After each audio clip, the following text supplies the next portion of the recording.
आज मुझे दोबारा सौभाग्य मिला है relationship expert doctor Gunjan Vishwakarma ma'am के साथ बैठने का। और मैम नमस्कार, शिवरात्रि की हार्दिक शुभकामनाएं। Happy Valentine. Thank you so much. एक बहुत इम्पोर्टेंट और बड़ा कॉमन सवाल है, तो मुझे लगा कि आपके साथ मैं ये डिस्कस करूं, क्योंकि वो मुझे भी हेल्प करेगा और जो हमारे व्यूअर्स हैं उनको भी है। रिलेशनशिप में एक बड़ी लोगों के साथ एक चैलेंज वो फेस करते हैं, और जो कि रिश्तों में बहुत ईमानदार रहे हैं, कि वो ये कहते हैं कि हम अपने रिश्ते को समर्पण के साथ, ईमानदारी के साथ निभा के आए हैं, लेकिन दुर्भाग्य कहें, प्रारब्ध कहें, इसे क्या कहा जाएगा, कि सेम तरह के टॉक्सिक लोगों के साथ उनका बार बार वही एक पैटर्न बन जाता है और वही चीजें उनके साथ दोहराई जाती हैं। तो क्या ये प्रारब्ध है, मतलब हमारे हाथ में कोई कंट्रोल नहीं है इस तरह के रिलेशनशिप से निकलने का, और या फिर कंट्रोल है तो किस हद तक है, और कितना हम इसको प्रारब्ध से जोड़ के देख सकते हैं, और कितना इसके साथ हम कुछ चेंज कर सकते हैं अपने पैटर्न में। मैं उम्मीद करती हूँ कि मैं अपने सवाल को सही से बता पाई हूँ, और अगर उसमें कुछ आप चेंज करना चाहें जिसको सरल भाषा में आप पहले बोलें और उसके बाद, तो फिर ज्यादा हेल्पफुल रहेगा। बहुत अच्छा क्वेश्चन पूछा, और शिवरात्रि और वैलेंटाइन डे के इस कॉम्बिनेशन पे, ये सवाल का कॉम्बिनेशन बहुत अच्छा है। हाँ, जी।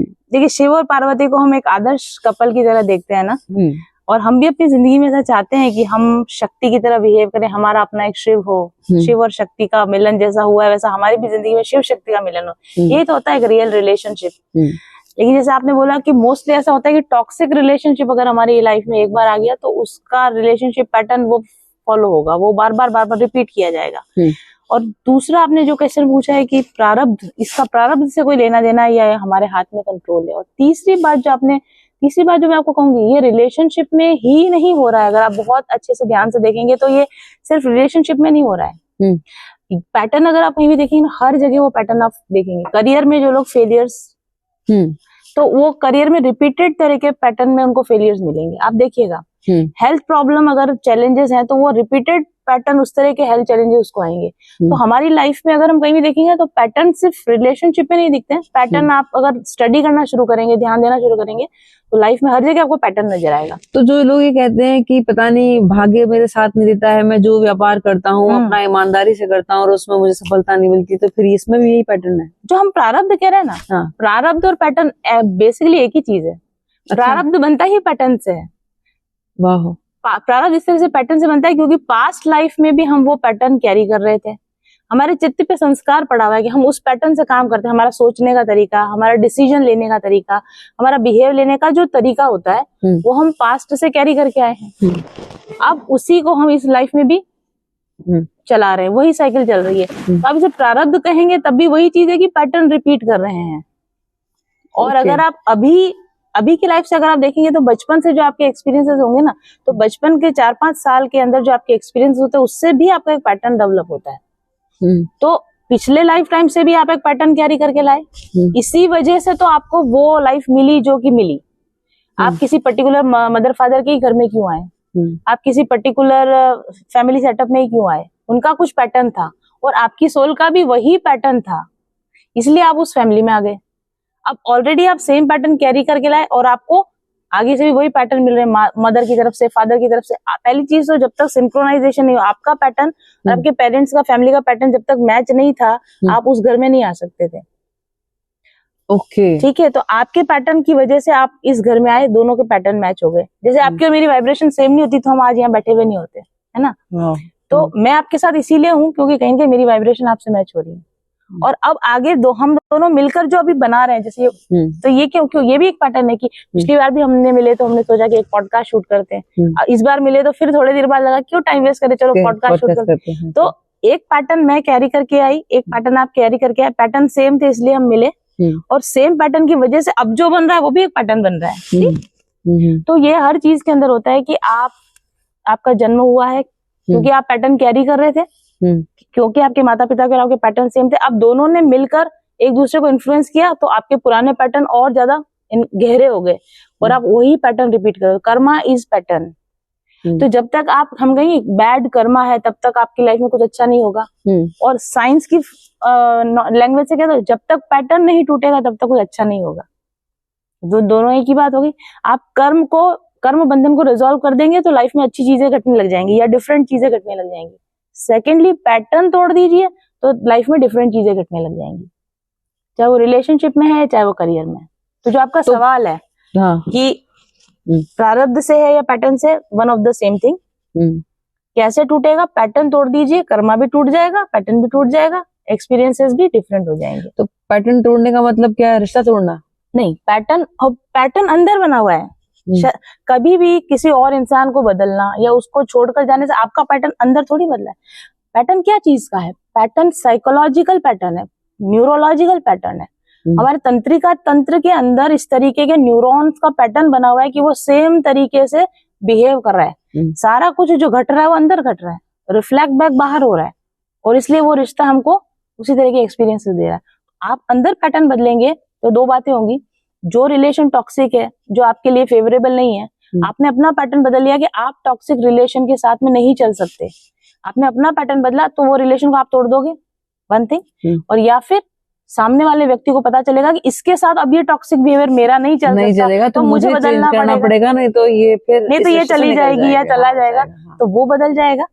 और तीसरा ये होगा कि वो पर्सन, उसको लगेगा कि नहीं, इसका पैटर्न मेरे, अब ये मुझे नहीं टॉलरेट कर सकती, वो आपकी लाइफ से रिमूव हो जाएगा और कोई और दूसरा व्यक्ति आपके सामने आएगा जिसका पैटर्न आपके पैटर्न के साथ मैच कर रहा है, जो नॉन टॉक्सिक है। क्योंकि आपने अपने पैटर्न को नॉन टॉक्सिक बना लिया है, तो अब नॉन टॉक्सिक लोग आपकी तरफ अट्रैक्ट होंगे। आप नॉन टॉक्सिक लोगों के साथ रिलेशन बनाओगे और टॉक्सिक लोगों के साथ या तो आपके रिलेशन टूट जाएंगे, वो लोग चले जाएंगे, या फिर वो बदल जाएंगे। अच्छा, एक चीज शायद आपने भी कभी लाइफ में ऑब्जर्व की हो कि अचानक हमारी जिंदगी में कुछ लोग ऐसे आते हैं और ऐसा लगता है कि फॉरएवर रहेगा साथ, और एकदम से वो गायब हो जाते हैं। तो क्या हमारा पैटर्न चेंज और दोनों की तरफ से कहीं कोई ऐसी मिस्टेक नहीं हुई थी? एक तो होता है कि भाई मेरी तरफ से कोई गलती हुई और आपने फिर सोचा कि नहीं, अब इसके साथ दोबारा से रिश्ता नहीं रखना है। कुछ रिश्तों में ऐसे देखने को मिलता है कि सब कुछ बहुत अच्छा सा फ्लो में चल रहा था और ये लगा था कि ये लाइफ रिश्ता ये फॉरएवर चलेगा, और एकदम से अचानक पता नहीं क्या हुआ कि वो एकदम से अचानक ऐसा हुआ। एक्चुअली मेरे को ऐसा लगता है कि आप जब सही होते हो ना, तो आपको लगता है मैंने अपनी तरफ से रिश्ते को सही किया, या मैं सब चीजें अगर सही कर रही हूँ तो लॉन्ग टर्म रिलेशन चलाना इजी है। यही तो चाहिए, कंसिस्टेंसी, लॉयल्टी। अगर मैं अपनी तरफ से दे रही हूँ और सामने वाला भी अपनी तरफ से दे रहा है तो रिश्ता लॉन्ग टर्म चलना चाहिए। तो सामने वाला व्यक्ति भी तो वैसा सोचने वाला होना चाहिए। यहाँ पर बात आती है अटैचमेंट स्टाइल की। अगर आपका अटैचमेंट स्टाइल ऐसा है, सिक्योर अटैचमेंट है या एंग्शियस अटैचमेंट है, तो आप क्या चाहोगे कि कोई भी इंसान आपकी लाइफ में आया, अगर आप अपनी तरफ से वेल बिहेव्ड हो, आप अपनी तरफ से सब ठीक तरीके से उसमें कर रहे हो अपनी तरफ से, और सामने वाला व्यक्ति भी कर रहा है, तो आप धीरे धीरे क्या करोगे कि उसके साथ इमोशनल अटैच होते जाओगे, है ना। और जितना जितना आप उसमें इन्वेस्ट करते जा रहे हो, इमोशनल अटैच होते जा रहे हो, आपके माइंड में ये बात, बैकग्राउंड में ये बात है कि अब ये रिश्ता लॉन्ग टर्म चलने वाला है। और चलता भी है। अगर आप सिक्योर अटैच पर्सन हो या एंग्शियस अटैच पर्सन भी हो फॉर टाइमिंग, तो सामने वाला व्यक्ति भी सिक्योर होगा ना, तो वो भी वही चीजें फील कर रहा है जो आप फील कर रहे हो, और रिश्ता सिक्योर रहेगा। लेकिन आप सिक्योर अटैचमेंट के साथ में आगे बढ़ रहे हो और सामने वाला व्यक्ति अवॉइडेंट नेचर का है। अवॉइडेंट नेचर के लोग ऐसे होते हैं कि शुरुआत में 2, 4, 5 महीने आपके साथ बहुत अच्छे से जेल करेंगे, बहुत अच्छे से इन्वेस्ट करेंगे, है ना, बहुत आपको टाइम देंगे, अटेंशन देंगे, प्रायोरिटी देंगे। लेकिन उनका एक पैटर्न है, अगेन पैटर्न की बात आती है, उनका पैटर्न ये है कि 4, 5, 6 महीने के बाद में उनको एक रिपल्शन सा फील होने लग जाता है, उनको एक डिस्टेंस मेंटेन करना ठीक लगने लग जाता है, और उनको ऐसा लगता है कि मतलब उनको बर्डन लगता है रिश्ता। ऑफ कोर्स यस, एक तरह का प्रेशर लगने लगता है कि ये मतलब इतना मुझे इन्वेस्ट करते रहना पड़ेगा, इतना टाइम देते रहना पड़ेगा, इतनी अटेंशन देती रहनी पड़ेगी। तो जहां हम टाइम के साथ कंफर्टेबल होते जा रहे हैं, मोर एंड मोर इन्वेस्टमेंट के लिए रेडी होते जा रहे हैं, वहां पर जो अवॉइडेंट लोग होंगे ना, वो समय जैसा बीतता जाएगा वो उनको अनकंफर्टेबल फील होगा, ज्यादा समय देने में, प्रायोरिटी देने में, उनको प्रेशर फील होने लगेगा, फिर वो धीरे धीरे डिस्टेंस मेंटेन करेगा। उनकी तरफ से डिस्टेंस बहुत दिनों से मेंटेन हो रहा था क्योंकि आप अपनी तरफ से ऐसा था कि नहीं हमारा तो रिश्ता सिक्योर है, आपका ध्यान देर से गया। वो इंसान विड्रॉ कब से होना शुरू हो जाते हैं, और फिर हमारा ध्यान कब जाता है, जब ऑब्वियस हो जाती है वो चीजें, फिर हमें लगता है कि एब्रप्टली खत्म हुआ। वो एब्रप्टली खत्म नहीं होता है, वो एक्चुअली उसने माइंड मेकअप कर लिया होता है कि माइंड मेकअप कर लिया होता है अवॉइडेंट ने कि अब मुझे इसको छोड़ना है, तो वो इन्वेस्ट करना बंद कर देता है। कई बार एब्रप्ट भी करता है। रात को आपसे बहुत अच्छी बात करके जाएंगे, आपकी डिनर डेट हुई, आपने बहुत अच्छी बात करी, सुबह गायब। आप उनको मैसेज कर रहे हो कहाँ हो, लेकिन वो रातों रात वो पैटर्न इस तरीके से एक्टिवेट होता है, उसको ट्रिगर होना बोलते हैं। उनका अवॉइडेंट पैटर्न इस तरह से ट्रिगर होता है कि रात को आएंगे और उनको लगेगा नहीं बस अब मुझे इसको नहीं रखना, पता नहीं कैसा प्रेशर सा फील होता है अंदर से, और वो उससे क्विट कर जाते हैं।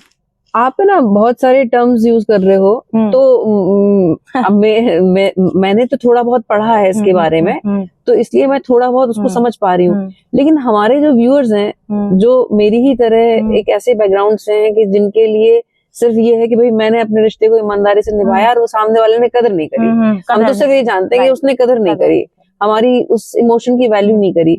तो अब कैसे परखा जाए कि सामने वाले जिसके साथ हम रिश्ता बनाने की कोशिश कर रहे हैं या चाहत रख रहे हैं, तो यहाँ इमोशनली इन्वेस्ट करना ठीक रहेगा या नहीं?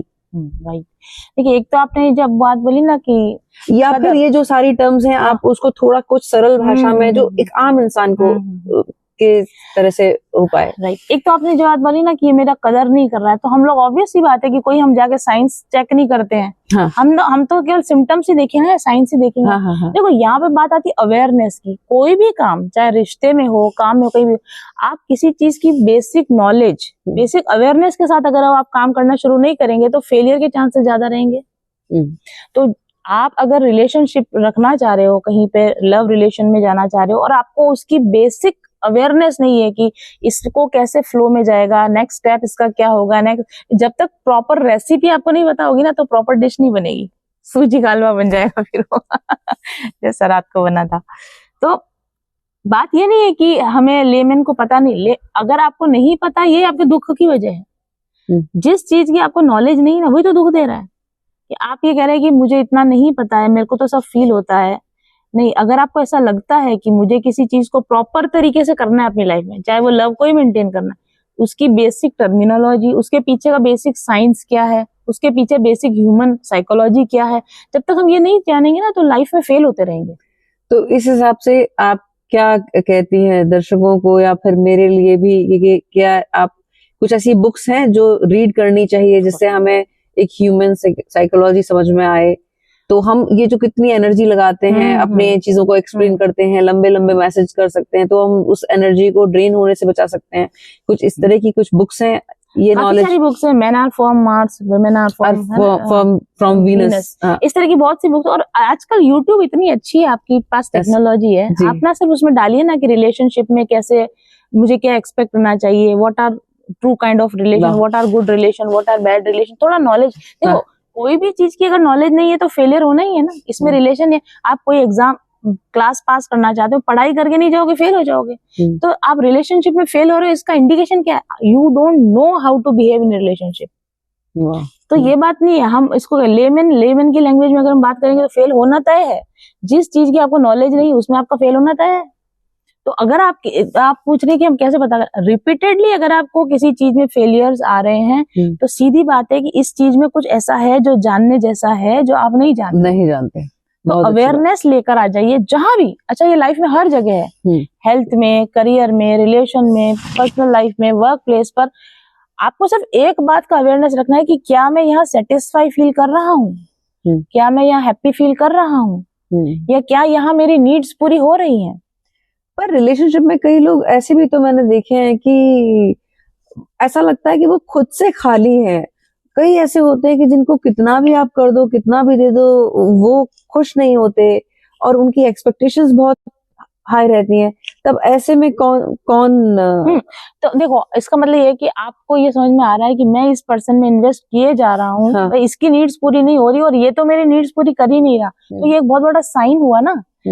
यहाँ पर आपके अवेयरनेस की जरूरत है। यही तो मैंने कहा, क्या मैं आप ये मत देखो कि सामने वाले को क्या जरूरत है रिलेशन में, आपको ये देखना है क्या इस रिलेशन में मेरी नीड्स पूरी हो रही है। इसमें आप दोनों की हेल्प कर रहे हो, पता है, इसमें आप दोनों की हेल्प कर रहे हो। पर इसको सेल्फिशनेस नहीं समझा जाएगा कि मैं अपने लिए सोच रही हूँ। इसको सेल्फ अवेयरनेस समझा जाएगा। अवेयरनेस, वाओ, इसको सेल्फ अवेयरनेस कहेंगे। मैं आपके साथ बैठकर अच्छा फील कर रही हूँ, इसलिए मैं आपके साथ बैठी हूँ, और तब मैं ये भी अश्योर करूंगी कि आपको भी मेरे साथ में बैठकर अच्छा फील हो। ठीक है, अब उधर से आप भी ये जानते हो कि आपको मेरे साथ बैठ के अच्छा लग रहा है, और आप भी अश्योर करो कि मुझे भी आपके साथ बैठकर अच्छा लगे। तो क्या हुआ, कभी भी रिलेशनशिप किन अच्छे लोगों की चलेगी? दो अवेयर लोगों की रिलेशन ही अच्छी चलेगी। ठीक है, सिर्फ दो अवेयर लोग जिन्होंने रिलेशनशिप को समझा है, परखा है, स्टडी किया, वही दो लोग अच्छे से साथ रह सकते हैं। वाह। है ना? तो आपको अगर प्रॉब्लम आ रही है तो दो ही वजह से आ रही है, तो आप अवेयर नहीं हो रिलेशनशिप को लेकर, और या सामने वाला व्यक्ति अवेयर नहीं है रिलेशनशिप को कैसे निभाया जाता है, चलाया जाता है, इसके लिए या तो आप अवेयर नहीं हो, और आप अवेयर हो, आप अपनी तरफ से आपने कहा कि मैं सब अच्छा कर रहा हूँ, तो सामने वाला व्यक्ति अवेयर नहीं है कि रिलेशन को कैसे चलाया जाता है, तो आप इसके साथ में क्यों रुके हुए हो? जब जिस रिलेशन में आपको सेटिस्फेक्शन नहीं मिल रहा है, आपको पता है कि आप उस व्यक्ति की नीड्स पूरी कर रहे हो, आप उसको इन्वेस्ट कर रहे हो उसके अंदर, और वो बदले में आपको इन्वेस्ट नहीं करा, तो आप वहां क्यों रुके हुए हो? तो ये अवेयरनेस की जरूरत है कि मैं अवेयर हूँ, मैं बहुत अच्छे से इन्वेस्ट कर रहा हूँ, पर ये व्यक्ति अवेयर नहीं है और ये इन्वेस्ट नहीं कर पाता है, तो यहाँ समझदारी का डिसीजन लेने की जरूरत पड़ती है, इसको बाउंड्री बोलते हैं। इसके साथ इस लेवल से ज्यादा रिलेशन अब नहीं चलाया जा सकता है, लेट्स स्टेप बैक, स्टेप को बैक करें। मैम अभी ब्रेकफास्ट के टाइम अगर याद हो आपको, आपने बड़ी अच्छी बात कही थी, वो ये थी कि इंसान के दुख का कारण अज्ञानता है। तो अगर मैं रिलेशनशिप के दुख की बात करूं, जो कि बहुत सारे लोगों का हर दिन का रोना है कि वो रिलेशनशिप में बहुत दुखी हैं और बहुत रो रहे हैं, तो रिलेशनशिप में क्या ज्ञान प्राप्त किया जाए? राइट, देखिए जैसे हम कोई भी, आपको कोई नौकरी करनी है, कुछ भी, उसका स्किल सीखोगे ना, आप ट्रेनिंग लोगे ना आप, तो रिलेशनशिप में आपको हैप्पी रहना है ना, तो ट्रेनिंग लेनी जरूरी है। तो रिलेशनशिप का अज्ञान ये है कि आपको ये नहीं पता हो कि रिलेशनशिप में जाने से पहले अटैचमेंट स्टाइल्स के बारे में जानना बहुत जरूरी है, अटैचमेंट स्टाइल की स्किल गेन करना बहुत जरूरी है। जब तक आपने अपनी अटैचमेंट स्टाइल पे महारत हासिल नहीं करी, और जब तक आप सामने वाले का अटैचमेंट स्टाइल को नहीं पकड़ पाए, तब आप रिलेशन में जाओगे तो फेल होना स्वाभाविक है आपका। अटैचमेंट स्टाइल का मतलब है कि हम किसी और व्यक्ति के साथ रिलेशन में कैसे शो करते हैं, अंदर क्या फील करते हैं और बाहर क्या शो करते हैं, that is our attachment style. और सामने वाला व्यक्ति हमें किस तरीके से अप्रोच करता है, और हमें अप्रोच करने के साथ साथ वो अंदर क्या फील कर रहा है, दैट इज हिज और हर अटैचमेंट स्टाइल। और ये अटैचमेंट स्टाइल जब तक मैच नहीं करेंगे, कंपैटिबल नहीं होगी, आप उस रिलेशन में कभी भी ना आप सेटिस्फाई होगे ना आपके सामने वाला व्यक्ति सेटिस्फाई होगा। तो अटैचमेंट स्टाइल को वर्क कर समझना, उस पर वर्क करना, महारत हासिल करना, और फिर ऐसे ही किसी दूसरे व्यक्ति को ढूंढना जिसकी अटैचमेंट स्टाइल्स भी बैलेंस्ड हो, तब ही आप एक बहुत अच्छा बॉन्ड बना सकते हैं। अटैचमेंट स्टाइल्स के बारे में आपको बताऊं तो 3 तरह या 4 तरह की, मान लें 4 तरह की अटैचमेंट स्टाइल्स होती हैं, ठीक है। एंग्शियस अटैचमेंट स्टाइल, मतलब अटैचमेंट स्टाइल का मतलब है कि एक रिलेशनशिप में इंसान का व्यवहार करने का तरीका। यस, एक इंसान का शो अप होने का तरीका, व्यवहार करने का तरीका, और अंदर उस रिलेशनशिप में वो क्या फील करता है, इसके 4 तरीके होते हैं। है ना, 4 तरीके हैं। पहला है एंग्शियस अटैचमेंट स्टाइल। एंग्शियस का मतलब आप समझते हैं, परेशान, घबराया हुआ सा। एक इंसान रिलेशनशिप में हमेशा परेशान, घबराया गया, डरा सा रहता है, वो मैं अभी एक्सप्लेन करूंगी आपको। दूसरी होती है अवॉइडेंट स्टाइल। रिलेशनशिप में मोस्टली अवॉइडेंस की तरह बिहेव करता है, अरे रहने दो, छोड़ो, कौन फोन करे, कौन कॉल करे, कौन एफर्ट लगाए। तो जो एंग्शियस अटैचमेंट स्टाइल वाला पर्सन होगा ना, बहुत ओवर एफर्ट लगाएगा चीजों को। जैसे आपने बोला कि हम अपनी तरफ से सब कुछ अच्छा कर रहे हैं, टाइम टू टाइम कॉल कर रहे हैं, है ना, प्लानिंग्स बना रहे हैं, इन्वेस्टमेंट दे रहे हैं, ये कौन करते हैं? तो ये अच्छा ही आपकी इस स्टाइल के हिसाब से इसे अच्छाई में काउंट नहीं कर जाएगा, ये एक कैटेगरी है एंग्शियस होने की। यस, मैं फाइन बैलेंस होना जरूरी है। अच्छा। एक तो होता है कि किसी चीज को मैं मीठा खाना, मीठा अच्छा लगता है ना, लेकिन अति मीठा हो जाए तो तो जब तक आप किसी के साथ में इन्वेस्टमेंट कर रहे हो, एनर्जी दे रहे हो, लेकिन साथ में आपको सामने वाले को भी चेक करना जरूरी है। आपके इन्वेस्टमेंट, मैंने आपको यहाँ पर एक चीज रखी, आपने भी मुझे एक चीज रखी, फिर मैंने एक चीज रखी, फिर उसने भी एक चीज रखी, ये तो हुआ equal investment, equal give and take. Equal give and. अब मैंने यहाँ से एक चीज आपको रखी, मैंने देखा आपने कुछ नहीं दिया, फिर भी मैंने ट्राई करना नहीं छोड़ा, मैंने फिर रखा, आपने कुछ नहीं दिया, मैंने फिर रखा, आपने, ये हुआ anxious attachment, over giving. Anxious व्यक्ति क्या करेगा कि मैं इस इंसान को खो ना दूं, कहीं ये रिलेशन खत्म ना हो जाए, कहीं ये चला ना जाए, ये नाराज तो नहीं हो गया, है ना, इसको मुझसे कुछ प्रॉब्लम तो नहीं, मैं इसकी कुछ प्रॉब्लम सॉल्व कर दूं, मैं कुछ ऐसा कर दूं कि रिलेशन ठीक हो जाए। वो अपनी तरफ से एफर्ट लगाया जा रहा है, अपनी तरफ से एनर्जी दिए जा रहा है, क्योंकि उसको डर है कि ये व्यक्ति मेरे को छोड़ के ना चला जाए। ये पैटर्न जो है एंग्शियस पैटर्न हुआ। इसके बदले में दूसरा होता है बिल्कुल ऑपोजिट, अवॉइडेंट पैटर्न। तो ये दोनों तो बिल्कुल ऑपोजिट हो गए, और ऑपोजिट अट्रैक्ट। मोस्टली आप जो कह रही है ना कि प्रॉब्लम क्यों होती है कि हम इन्वेस्ट कर रहे हैं और सामने वाला अचानक गायब हो गया, वो अचानक इसलिए गायब हो गया because you were anxiously attached to that person and that person was an avoidant. जैसे ही आपका ट्रू इन्वेस्टमेंट शुरू होता है, जैसे ही आपका ट्रू फीलिंग शुरू हुई और आपका ट्रू इन्वेस्टमेंट शुरू हुआ, सामने से वो व्यक्ति स्टेप बैक करने लग जाता है, वो आपको अवॉइड करने लग जाता है। आप देखना, रिलेशनशिप की शुरुआत में आपने कॉल किया, टेक्स्ट किया, आपको तुरंत आंसर आया, फिर आपने कॉल किया, टेक्स्ट किया, तुरंत आंसर आया।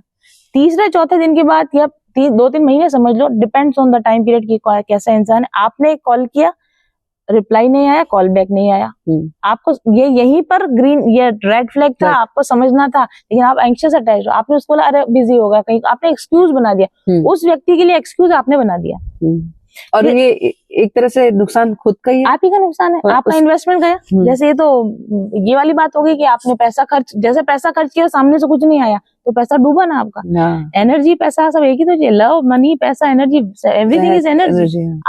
अब आपने एक टेक्स्ट किया, सामने जवाब नहीं आया, आपने दूसरा टेक्स्ट किया, सामने जवाब नहीं आया, आपने तीसरा टेक्स्ट किया, सामने जवाब नहीं आया, आप टेक्स्ट किए जा रहे, why you are double texting, triple texting? मैं तो पहले और लंबे जो मैं 2 लाइन में लिख रही हूँ, तो वो तो और लंबे मेरे टेक्स्ट हो जाते थे। हम उस इंसान को ना मेंटली प्रिपेयर करने की कोशिश करें हमारे साथ। पर कभी आपने नोटिस किया कि वो पर्सन ही सोचता है जो लंबी टेक्स्ट कर रहा है कि शायद वो कोई मेरा एक शब्द ऐसा पकड़ लेगा कि उसे उसका हृदय परिवर्तन होगा और वो फिर मुझे रिप्लाई देने लगेगा। तो इसी को तो कहते हैं कि एंग्शियस लोग हमेशा फिक्सिंग का काम करते हैं। रिलेशनशिप में फिक्सिंग का काम कौन कर रहा है? यहाँ एंग्शियस पर्सन कर रहा है कि मैं कुछ ऐसा, उसे डर लग रहा है, उसे डर लग, उसे खोना नहीं, कि मैं कुछ ऐसा बोल दूं कि इसको अवेयरनेस आ जाए, कि मैं कुछ ऐसा कर दूं कि इसको अवेयरनेस आ जाए, मैं शायद इतने सारे 10 टेक्स्ट करूंगा तो उसको एक का तो जवाब देगा। तो ये जो शायद होप पर रिलेशनशिप बनाना, या मैं सामने वाले व्यक्ति को कैसे अपनी तरफ खींच लूं, कैसे अपने से अटैच करके रखूं, ये एंग्शियस अटैचमेंट है। ओके। इसकी वजह अगर आप, और अवॉइडेंट क्या करेगा, एक टेक्स्ट आएगा शुरू में जवाब दे देगा, फिर टेक्स्ट आएगा जवाब, तीसरे चौथे टेक्स्ट के बाद उसे लगने यार ये ज्यादा हो रहा है, उसको प्रेशर फील होने लगेगा और वो आपके टेक्स्ट को अवॉइड करेगा, टाइमली रिप्लाई नहीं करेगा, आपके कॉल को कॉल बैक नहीं करेगा, प्लान्स को कैंसिल करेगा। अगर ऐसा हो रहा है तो आप समझिए कि ये अवॉइडेंट अटैचमेंट स्टाइल है। ऐसे व्यक्ति के साथ आप बहुत लंबे समय तक लॉन्ग टर्म कमिटेड रिलेशन नहीं बना सकेंगे। यही तो अवेयरनेस है, हम उसके पीछे ना पड़े। जब हमने कभी डबल टेक्सटिंग ना करें। आपने एक टेक्स्ट किया, आपने हाय लिखा, सामने से अगर हाय नहीं आया, stop here there and now, where are you, how are you doing, what happened, are you okay, नहीं पूछने की जरूरत है, क्योंकि सामने वाला व्यक्ति मैच्योर है, उसके हाय का जवाब हाय से हेलो से देना पड़ता है, इतनी बेसिक समझ उसको होती है। अगर वो जवाब ना देना तय कर रहा है, वो भी एक जवाब है। क्या बात है, क्या रेस्पॉन्स का ना आना भी तो एक रेस्पॉन्स है, रिप्लाई का ना दिया जाना भी तो एक रिप्लाई है। आप उसके नो रिप्लाई को रिप्लाई क्यों नहीं मानते? दर्शकों को मैं जरूर कहना चाहूंगी, स्पेशली फीमेल्स के केस में ज्यादा होता है कि अगर आप किसी के मैसेज का वेट कर रहे हैं और जवाब नहीं आ रहा है, तो हमने बड़ी अच्छी बात कही है कि वो भी अपने में एक जवाब है। कितनी सुंदर बात। अगर अच्छा, आज के समय में कैसा समय है कि अब मोबाइल हमेशा हमारे पास में रहता है। चलो मैं मानती हूँ हम बहुत ज्यादा ओवर यूज नहीं करते, 1-2 घंटे में भी कोई इंसान मोबाइल चेक नहीं करता। आज के समय में हम नहीं मान सकते। तो आप, और अगर आपको लगता है कि आप रिलेशनशिप में हो, आपने किसी को मैसेज किया, 1-2 घंटे में उसने मोबाइल चेक किया ही होगा, उसने आपका मैसेज नहीं देखा, या वो एक्सपेक्ट नहीं करता कि आपका मैसेज होगा, या एक बार चेक करके तो देखें कहीं मैसेज आया हो। और अगर आपको ऐसा लगता है कि 2 घंटे से भी मैसेज नहीं आया, तो आपको ये समझना चाहिए कि आप उसकी प्रायोरिटी नहीं हो, है ना। और मान लो 6 घंटे तक रिप्लाई नहीं आया, 12 घंटे रिप्लाई नहीं आया, 24 घंटे रिप्लाई नहीं आया, रिप्लाई ना आना डायरेक्ट इंडिकेशन है कि आप उसकी प्रायोरिटी नहीं हो, वो आपको अवॉइड कर रहा है।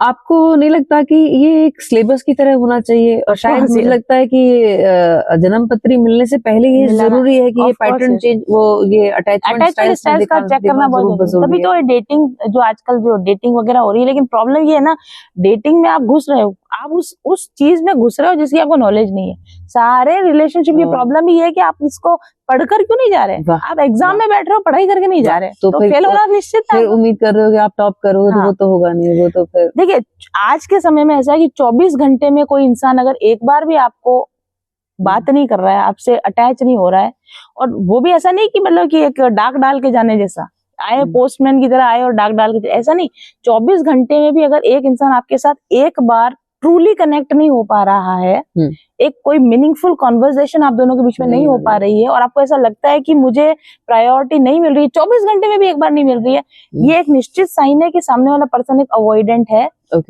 इसमें आपको रिलेशनशिप में इन्वेस्ट करना जितना जल्दी हो बंद कर दीजिए। आगे ना पीछे आपका हर्ट होना ही है, आपका नुकसान होना ही है, इमोशनल नुकसान आपका होना ही है। ये तो बात आपने रिलेशनशिप में तब कही कि जब कोई अभी एक रिश्ते में आया नहीं है, लेकिन उनका क्या कि जिनके पेरेंट्स ने पोजीशन देख के, पावर देख के, पैसा देखकर और जन्म पत्री देखकर शादी करी, 36 गुण में से 32 गुण मिल रहे हैं, और लड़का ऑफिसर है या लड़की ऑफिसर है, व्हाटएवर, जो सिचुएशन अभी अच्छी है, तब अब ऐसी परिस्थिति में आप क्या सलाह देती हैं? क्या उन दोनों को रिलेशनशिप में इसको अच्छे से चलाने के लिए इसकी नॉलेज लेना जरूरी है? क्या इस तरह की कुछ काउंसलिंग्स भी होती हैं, क्या होता है, या हीलिंग होती है, क्या होता है?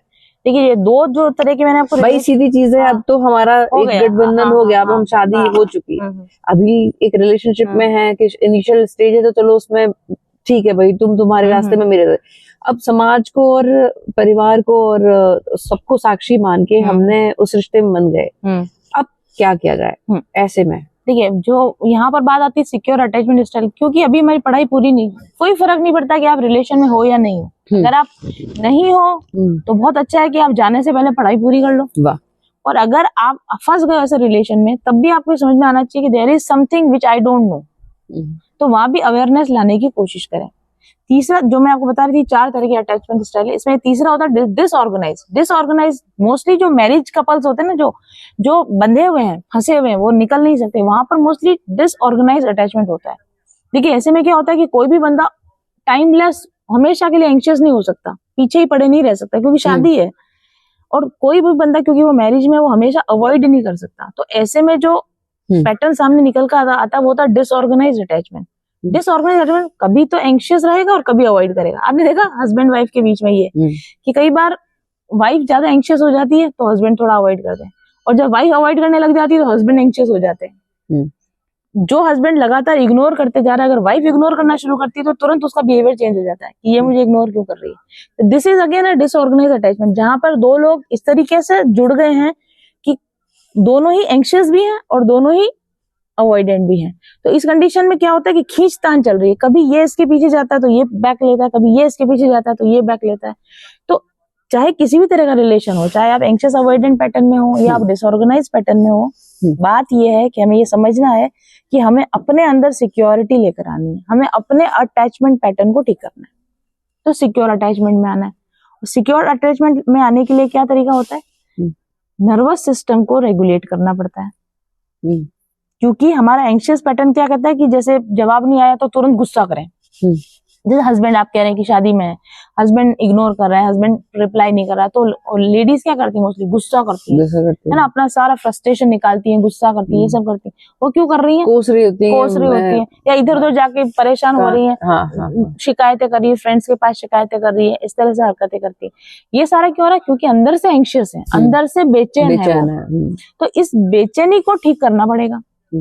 या फिर कई बार ऐसा भी होता है कि हस्बैंड बहुत ज्यादा क्लिंगी टाइप के होते हैं, तो लेडीज अवॉइड करने की कोशिश करती हैं, तो वो रिलेशनशिप में किसी को पास नहीं आने दे रहे। तो वो क्यों पास नहीं आने दे रहे? क्योंकि उनके अपने अंदर डर है कि कोई मेरे पास ज्यादा, इसको मैंने अलाउ कर दिया तो हावी हो जाएगा, या मुझे इसकी ज्यादा रिस्पॉन्सिबिलिटी निभानी पड़ेगी। दोनों ही कंडीशन में आपके अंदर ऐसा कुछ है जो आपको पसंद नहीं आ रहा है ना, आपको अंदर से अच्छा नहीं लग रहा है, तो इसका मतलब आपको रिलेशनशिप पैटर्न को अपने अंदर ठीक करने की जरूरत है।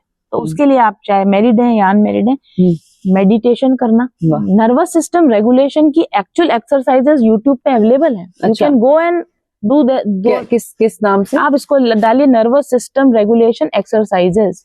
ओके, ठीक है, और इंग्लिश में ही डालेंगे तो ठीक रहेगा, क्योंकि हिंदी में इंडिया में इतनी अवेयरनेस ही नहीं है, इस पर इतना कंटेंट ही नहीं आया है। तो फिर ये कंटेंट भी इंग्लिश में ही मिलेगा, लेकिन आपको एक्सरसाइज तो योगा जैसे हम देख के कर सकते हैं, तो एक्सरसाइज भी देख के कर सकते हैं। तो अगर आपको जैसे इस पॉडकास्ट से पता चला, तो अब जब आपको पता चला कि हाँ मेरी लाइफ में भी ऐसी प्रॉब्लम है, तो क्या करें? सबसे पहले तो अब अवेयर और ज्यादा नॉलेज लें। अटैचमेंट स्टाइल पे जाके 4, 5, 10 और वीडियो देखें। और टेस्ट भी होते हैं, फ्री क्विज भी हैं। आप यूट्यूब पे जाएं या कहीं भी गूगल पे जाएं, आप अटैचमेंट स्टाइल के लिए क्विज डालें उस क्विज में आपको नंबरिंग मिलेगी। आप अपनी अटैचमेंट स्टाइल का पता करें। अगेन घूम फिर कर बात वही आ रही, अवेयरनेस। आप अपने बारे में अवेयरनेस पैदा करें कि मेरी अटैचमेंट स्टाइल क्या है, सामने वाले की अटैचमेंट स्टाइल क्या है, क्या ये दोनों मैच होते हैं या नहीं होते। तब तक मैच नहीं हो सकते जब तक दोनों सिक्योर नहीं होते हैं, वो कोई बॉन्ड कभी भी ठीक होता ही नहीं। तो आपने पता लगा लिया, यूट्यूब के थ्रू पता लगा लो, गूगल के थ्रू पता लगाओ, टेस्ट के थ्रू पता लगाओ, मेरी अटैचमेंट स्टाइल ये है, सामने वाले बंदे की अटैचमेंट स्टाइल ये है, इसको हील कैसे करें। अगर पॉसिबल है तो आप बैठकर बात करें। हस्बैंड वाइफ है, अगर आप मैरिज में, तो आप बात करेंगे, देखो आपके मेरे बीच में जो सारे दिन ये लड़ाई झगड़ा होता रहता है, इसका रीजन ये है कि मेरा प्रॉब्लम, मेरा अटैचमेंट स्टाइल ये है, आपका अटैचमेंट स्टाइल ये है। चलो लेट्स इस पर वर्क करते हैं। जो काउंसलिंग की आप बात कर रहे हैं, काउंसलर यही तो करवाते हैं। काउंसलर यही करवाते हैं कि वो इस तरह की कुछ काम देते हैं कि दोनों की हीलिंग एक्सरसाइज होती है। तो ये बात आप अपने लेवल पे भी कर सकते हैं कि मैंने टेस्ट लिया है अटैचमेंट स्टाइल का, मेरा ये अटैचमेंट स्टाइल निकल के है, आप भी टेस्ट लो। अच्छा, जो अब शादी की बात करो ना, वहां तो हम कह सकते हैं ना, तो आप भी टेस्ट लो, मैं भी टेस्ट लूं, क्योंकि मैं इस रिश्ते में ईमानदारी से काम करना चाहती हूं। मैं नहीं चाहती कि हम लड़ाई झगड़ा करें। क्या आप भी चाहते हो? तो ऑब्वियसली हस्बैंड होगा तो यही कहेगा कि चलो बात तो टेस्ट लेते हैं, दोनों टेस्ट लेके देखें कि हाँ कितने मार्क्स आ रहे हैं हमारे। तो हस्बैंड और वाइफ दोनों अवेयरनेस का टेस्ट लें या अटैचमेंट स्टाइल का टेस्ट लें। और अगर आप रिलेशन में भी हैं तो आप कहें, आप अच्छा, ऐसा भी नहीं कि आपको हस्बैंड को बिठाने की जरूरत, टेस्ट दिलवाने। आप अपने हस्बैंड के बारे में सब जानते हैं, या आप जिस व्यक्ति के बारे में, आप ही ले लीजिए ना, उसको पता भी क्यों चलेगी, आपको पता चल गया उसके अटैचमेंट के बारे में, है ना। तो कोई भी व्यक्ति हो, आप उसके साथ थोड़े 1 महीना बात करी, 2 महीना बात करी, 3 महीना बात करी है, और आपको थोड़ा सा लग रहा है कि चीजें ठीक नहीं जा रही हैं, या आप मैरिज में हो और आपके हस्बैंड के साथ चीजें ठीक नहीं जा रही हैं, तो अपनी अवेयरनेस को इस पे लाइए कि मेरी अटैचमेंट क्या है और मेरे व्यक्ति की अटैचमेंट स्टाइल क्या है, क्या ये कंपैटिबल है, नहीं कंपैटिबल है। अगर पॉसिबल है तो बैठकर बात करें कि आपकी अटैचमेंट स्टाइल ये है, इस पर वर्क करने की जरूरत है, आप इस पे इस तरह का वर्क करें, मैं इस पर इस तरह का वर्क करूं, क्योंकि हम दोनों साथ मिलकर अच्छे से चल सके, चाहे वो हस्बैंड हो या कोई भी हो। अगर वो व्यक्ति आपके साथ में वर्क करने को रेडी है, अनमेरिड है, और अगर वर्क करने को रेडी है तो अच्छी बात है। अगर वो वर्क करने को रेडी नहीं है तो आप मान के चलिए कि ये रिलेशन सस्टेन नहीं कर पाएगा, आपको लेट गो करना पड़ेगा, आपको बाउंड्रीज टाइट करनी पड़ेगी, आपको दूरी मेंटेन करनी पड़ेगी। और अगर हस्बैंड है तो दोनों मिलकर काम करें। अब यहाँ पर जो बात आती है कि क्या काम करें, तो वो क्या काम करें, यूट्यूब पे बहुत बहुत जानकारी है। आप न्यूरोनल पैटर्न को ठीक कर सकते हैं, मेडिटेशन के थ्रू ठीक कर सकते हैं, एफर्मेशंस के थ्रू ठीक कर सकते हैं, काउंसलिंग के थ्रू ठीक कर सकते हैं, आपस में बातचीत करके ठीक कर सकते हैं। ऐसी बहुत सारी चीजें हैं जिससे आप ठीक कर सकते हैं, पर ये होगा तभी जब दोनों विलिंग है उस काम को करने के लिए। और अगर कोई एक बंदा विलिंग नहीं है तो आपको अपनी कमजोरी तो पता चल गई, तो आप अपने ऊपर तो वर्क कर लीजिए ताकि दोबारा से ऐसा कोई टॉक्सिक रिलेशन आपकी लाइफ में ना आए। और अगर वो हस्बैंड ही है तब भी अगर आप अपनी लाइफ स्टाइल, अपनी अटैचमेंट पर काम कर लेते हैं तो आपको हर्ट होना बंद हो जाएगा। कोई व्यक्ति आपको अवॉइड कर रहा है, आपको पता चल गया मेरा हस्बैंड अवॉइडेंट नेचर का है, आप अपना एंग्शियस पैटर्न तो ठीक कर लो ताकि आपको जितना हर्ट पहले होता था उतना हर्ट ना हो। उसके अवॉइड करने से जो आपको तकलीफ होती थी वो तकलीफ आपको होनी तो बंद हो जाए, आप अपने आप में मस्त हो जाओ। तो ये जो अपने आप में मस्त रहना है ना, दैट इज सिक्योर अटैचमेंट। अच्छा, सिक्योर अटैचमेंट का मतलब है मैं अपने आप में कंप्लीट हूँ, मैं अपने आप में होल हूँ, मैं अकेले में मस्त हूँ, कोई आता है तो वेल एंड गुड, और नहीं आता है तो अपन अपनी मस्ती में मस्त है। तो अगर हम इसको आध्यात्मिक दृष्टिकोण से देखें तो अगर ये लाइफ भी एक जर्नी है तो फाइनल डेस्टिनेशन यही है क्या? आप अध्यात्म से चल के जाएंगे ना तब भी वहीं जाएंगे कि मैं अपने आप में अकेला रहूं, मस्त रहूं। और आप रिलेशनशिप पैटर्न को हील करते करते भी उसी पॉइंट पे चले जाएंगे, मैं अकेला रहूं, मस्त रहूं। वाह। तो एक्चुअली पूरी लाइफ, दुनिया, भगवान ने जो हमको यहाँ भेजा है ना, वो भेजा ही ये सीखने के लिए कि मैं अकेला रहूं, मस्त रहूं। चाहे वो रिलेशनशिप के थ्रू आपको सिखाएंगे, और सीखते रिलेशनशिप के थ्रू ही हम लोग। जो हमारी लाइफ के सबसे कठिन लेसन है ना, वो हम रिलेशनशिप्स के थ्रू ही सीखते हैं। और सबसे बड़ा रिलेशनशिप का लेसन ही ये है कि मैं अकेले में मस्त हूँ, मैं अपने आप में कंप्लीट हूँ। अगर कोई आता है मेरे साथ और मेरे जैसा ही मेरे साथ में कदम से कदम मिला के चलने को तैयार है तो वेल एंड गुड, वेलकम। और अगर मैं जैसा हूँ, अपने आप में कंप्लीट हूँ, इन्वेस्ट करने को रेडी हूँ, वैसा ही कोई दूसरा नहीं आता है तो यू कैन गो, भीड़ कम। तो सिक्योर अटैचमेंट मतलब ये, आओ तो वेलकम, जाओ तो भीड़ कम।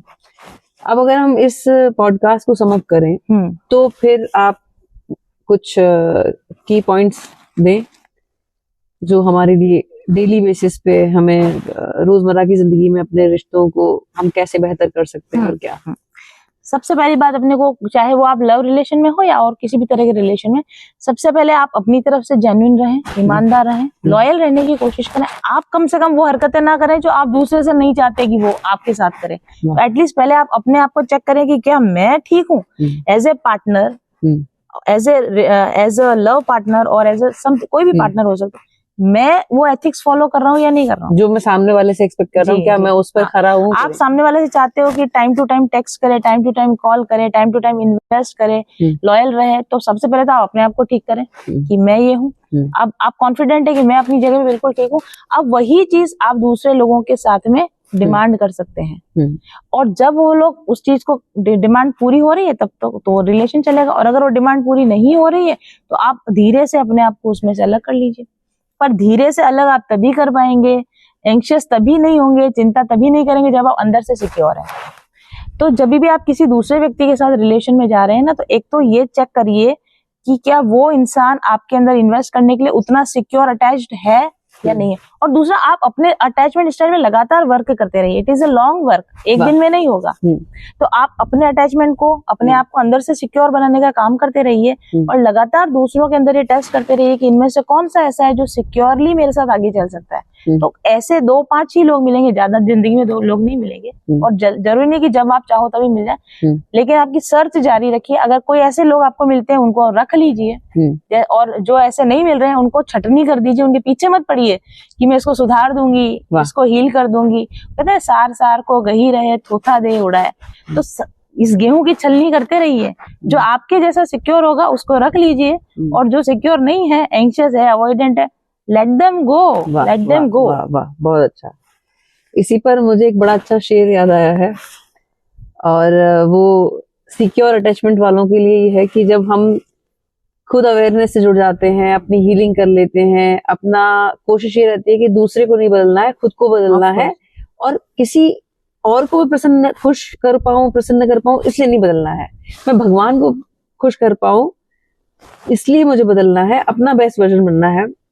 तो वो है कि मुझे रिश्तों की लंबी कतारों से मतलब नहीं, कुछ लोग जो मुझे दिल से चाहें बस वो काफी है। बहुत बढ़िया। एक्चुअली यही जीवन का सार है। हम लोग क्या चाह रहे हैं, जो हमारी लाइफ में बना रहे, जो हमारी लाइफ में हमारे जैसा हो जाए, ये मुझे समझ जाए, ये मुझे समझ नहीं वैलिडेशन सबका, वैलिडेशन नहीं देखना है। ये मुझे समझ पा रहा है, वेलकम, नहीं समझ पा रहा है, गो बैक, बीड कम। ये मेरा फंडा है और ये सबका फंडा होना चाहिए रिलेशनशिप में। Thank you so much ma'am, most welcome, बहुत अच्छा लगा। हमेशा तो ये बातें हर किसी के साथ नहीं करी जाती, जहाँ दिल से दिल मिले ना वहीं पे ये सारी बातें की जाती। बिल्कुल। Thank you so much.